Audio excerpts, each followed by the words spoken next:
مجھ ناچیز کا خیال یہ ہے کہ اکابر دارالعلوم کو سعودی حکومت سے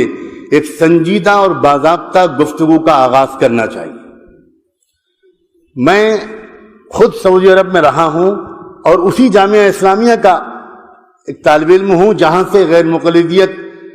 کا یہ سارا مسئلہ پوری دنیا میں پھیلایا جا رہا ہے۔ 8-9 سال میرے وہاں گزرے ہیں۔ میں ایک بات عرض کرنا چاہتا ہوں، یہ صحیح ہے کہ رابطہ عالم اسلامی نے وہ تجویز پیش کی جو ہمارے حضرت محترم صاحب دامت برکاتہم نے اس کو نقل کیا، اس کے ایک حصے کو، اور یہ بھی صحیح ہے کہ سعودی حکومت کا اپنا مسلک جو علانیہ ہے وہ حنبلی ہے، اور یہ بھی صحیح ہے کہ وہاں کے بہت سے علماء کا مسلک کچھ اور ہے،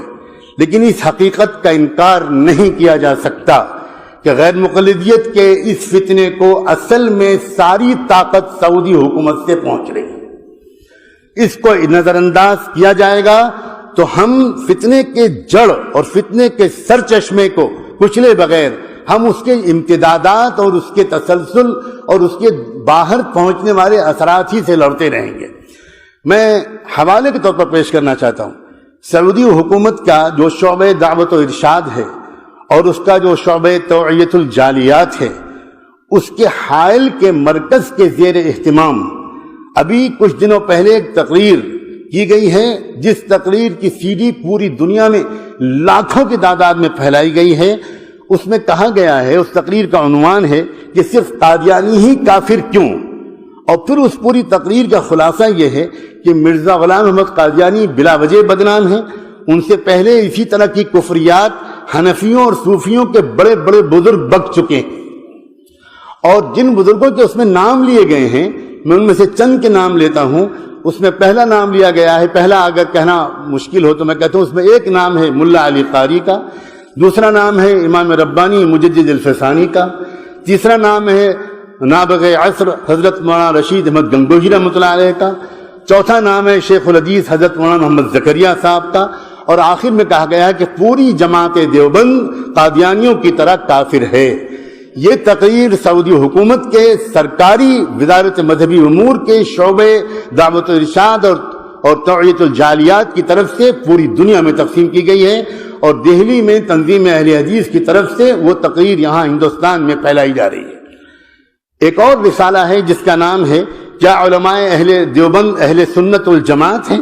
یہ رسالے کا عنوان ہے، کیا علماء دیوبند اہل سنت والجماعت ہیں۔ اس کے مصنف ہیں کوئی جناب توصیف الرحمن راشد صاحب۔ یہ رسالہ بھی سعودی عرب کی وزارت مذہبی امور کے تابع شعبہ دعوت و ارشاد اور توعیت الجالیات سے شائع ہوا ہے۔ اس کا ایک جملہ نقل کرتا ہوں خاکم بدہن، لکھتے ہیں کہ نبی اکرم کے مقابلے میں پیروں، فقیروں اور اماموں کی اطاعت کے داعیوں کے پیچھے نمازیں ادا کرنا حرام ہے، اور آگے لکھتے ہیں کہ ائمہ اہل سنت ان کو مرتدین میں شمار کر کے انہیں واجب القتل قرار دیتے ہیں۔ میں بہت زیادہ وقت نہیں لینا چاہتا، میرا اس موضوع پر تھوڑا سا مطالعہ رہا ہے۔ یہ فتنہ اصل میں چلایا کیوں جا رہا ہے؟ یہ چلایا، حضرت مولانا ارشد میاں نے دامت برکاتہم نے بھی اشارہ کیا تھا کہ سب سے زیادہ بے چینی امریکہ میں ہے۔ اصل میں یہ چلتی ہی رہا ہے فتنہ امریکہ سے۔ میں امریکہ کے کئی سفروں میں اس موضوع کو جھانک کر دیکھنے کی کوشش کر چکا ہوں کہ یہ ہو کیا رہا ہے۔ وہ والا اسلام جو مسلمانوں کو مغربی تہذیب سے دور کرے، اور وہ والا اسلام جو مسلمانوں کو مغرب کے مقابلے پر آمادہ کرے، اس اسلام سے ہٹانے کے لیے مغرب نے جہاں انٹرنیٹ اور بلیو فلمیں اور عریانیت اور برہنگی وغیرہ وغیرہ اس کو فروغ دے رہا ہے، وہاں وہ مغرب چونکہ جانتا ہے کہ بڑی تعداد میں مسلمان نوجوان ان تمام کوششوں اور سازشوں کے باوجود وہ شراب خانوں اور کلبوں سے دور رہ کر مسجدوں سے قریب ہو رہے ہیں، لہذا ایسے مسلمانوں کے لیے جو تمام تر کوششوں کے باوجود دین سے دور نہیں ہو پا رہے، انہوں نے دوسرا نسخہ یہ اختیار کیا ہے کہ اگر دین پر چلنا ہی ہے تو ان کو ایسے دین میں لگا دو جو ان کو آپس میں الجھا دے۔ یہ ایک سوچے سمجھے منصوبے کے تحت ہو رہا ہے، اور میرے اپنی یقین کے مطابق سعودی حکومت کا ایک طبقہ اس منصوبے میں جانے یا انجانے شریک ہے۔ میں صرف اتنا عرض کرنا چاہتا ہوں کہ ہمارے اکابر دارالعلوم دیوبند ہی کا مقام ہے ماضی میں اس سے پہلے سعودی حکومت سے جب بھی کبھی گفتگو کی ہے میرے محدود مطالعے کے مطابق اکابر دیوبند نے کی ہے. جب یہ خاندان آل سعود کی حکومت پہلی بار قائم ہوئی تھی اور اس وقت مدینے کے قبرستان میں جنت البقیع میں تمام قبوں کو گرایا گیا تھا اور تمام قبوں کو منہدم کرنے کے بعد گنبد خضرا کو منہدم کرنے کا منصوبہ تھا. لیکن اس وقت سعودی انٹیلیجنس نے اس وقت کے بادشاہ ملک عبدالعزیز کو باخبر کیا کہ بہت بے چینی اس کی وجہ سے عالم اسلام میں ہے, آپ بہتر یہ کہ کانفرنس بلا لیں اور علماء عالم اسلام کے آپ کے ہمنوا ہو جائیں. انہوں نے پہلی کانفرنس بلائی تھی جس میں ہمارے دارالعلوم دیوبند کے سرخیل اور رہنما علامہ حضرت مولانا شبیر احمد عثمان جی رحمۃ اللہ علیہ اس کانفرنس میں تشریف لے گئے تھے, علامہ سید سلیمان ندوی رحمۃ اللہ علیہ تشریف لے گئے تھے, اور ان دونوں حضرات نے اور حضرت مولانا مفتی کفایت اللہ صاحب جزاکم اللہ حضرت مولانا مفتی کفایت اللہ صاحب تشریف لے گئے تھے, اور ان حضرات نے جیسی عالمانہ محققانہ